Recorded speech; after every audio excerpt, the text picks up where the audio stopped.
Assalomu alaykum azizlar. Bugun O'zbekiston Respublikasida arxivlar tashkil etilganligining 106 yilligi munosabati bilan aholi o'rtasida arxivlar to'g'risida fikrlar qandayligini bilmoqchimiz. Navoiy viloyat arxivi xodimlari biz shunga qaror qildik. Qani ketdik.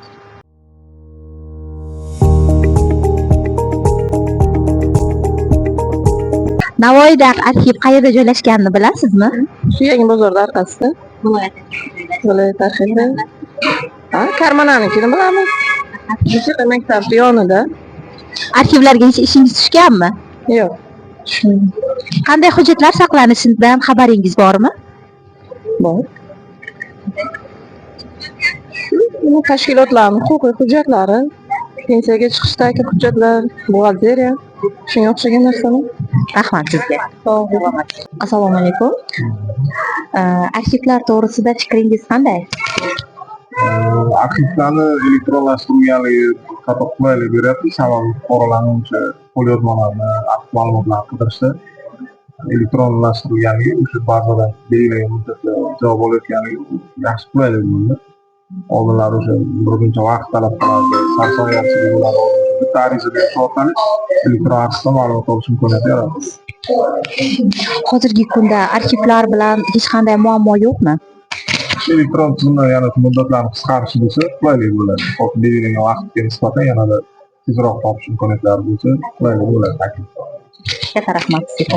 Arxivlar to'g'risida qanday tushunchaga egasiz? Arxiv kerak hujjatlarni arxivdan olsa bo'ladi. Hech arxivlarga ishingiz tushganmi? Arxivga ishim tushgan. Hozirgi kunda arxivlar onlayn tartibda xizmat ko'rsatayotganidan xabaringiz bormi? Bor. Nima bo'lgan ekan? Nima qildim? Ariza tashladim.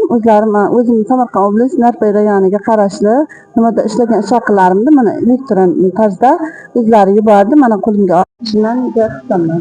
Rahmat. Joylashganini bilasizmi? Arxivlar menimcha 4-faslga oldim. Arxivlar to'g'risida qanday fikrdasiz? Hech narsa bilmayman arxiv. Hech qachon arxivlarga ishingiz tushmaganmi? Yo'q. Assalomu alaykum. Arxivlar haqida fikringiz qanday? Arxivlar haqida fikrim yaxshi. Arxivlarga ishimiz tushib turadi. Ikkita arxivni bilaman. Isharda joylashgan va Yangiobod rayonida. Hozirgi kunda arxivlar onlayn tartibda xizmat ko'rsatishidan xabaringiz bormi? Xabarim bor. Oldin biz masalan yer uchastkasi olganimizda Isharda arxivga ishimiz tushgandi, lekin ancha sarson bo'lganmiz xo'jayinim bilan. Hozirgi kunda onlayn tartibga o'tgan juda ham qulay. Mana davlat xizmatlari orqali mana shu arxivdan o'z ishimizni tezda bitirib ketyapmiz. Katta rahmat sizga. Savol. To'g'risida qanday fikrdasiz? Arxivlar to'g'risida shuni bilamanki, mana bu istagan narsani kopiyami yo bo'lmasa bir narsalarni aslisini so'raganda arxivdan topishga to'g'ri keladi. Hayotingiz davomida arxivlarga hech ishingiz tushganmi? Ha, ishim tushgan.